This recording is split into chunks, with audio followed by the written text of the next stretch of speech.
বন্ধুরা, আমার কম্পিউটারে দেখুন 145 জিবি সি ড্রাইভে স্টোরেজ রয়েছে, কিন্তু মাত্র 48 জিবি ফ্রি দেখাচ্ছে। কিন্তু এটি কেন?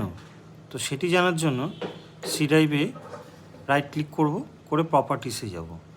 তো এইখানে দেখুন ডিটেলস এসছে, এই যে ড্রাইভ সি, এখানে ক্লিক করব।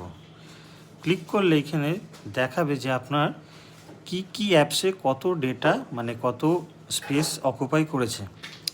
তো এখানে দেখতে পাচ্ছেন ইনস্টলড অ্যাপে 43.3 জিবি এখানে অকুপাই করেছে।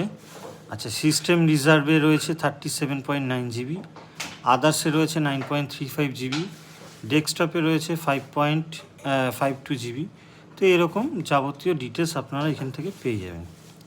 তো আমার এখানে দেখুন, এখানে দেখাচ্ছে ধরুন আদার্সে, তো আদার্সে আমি ক্লিক করলাম। তো এইখানে দেখুন কী কী কত কত জায়গা লেগেছে, এখানে সমস্ত ডিটেলস এখানে দেখাচ্ছে। তো আমি এখানে জাস্ট একটা এক্সাম্পল দিচ্ছি। টেম্পোরারি ফাইলসে গেলাম, তো এইখানে দেখুন প্রচুর ডেটা এখানে রয়েছে। তো এইগুলোকে চাইলে আপনারা রিমুভ ফাইলস করে দেবেন, দিয়ে কন্টিনিউ করে দেবেন। এরকম দেখে দেখে আপনাদের যেই ফাইলসগুলো মানে আননেসেসারি ফাইলস রয়েছে সেগুলো আপনারা ডিলিট করে আপনাদের অনেক স্পেস আপনাদের বেঁচে যাবে। তো বন্ধুরা, ভিডিওটি কেমন লাগলো কমেন্ট করে জানাবেন।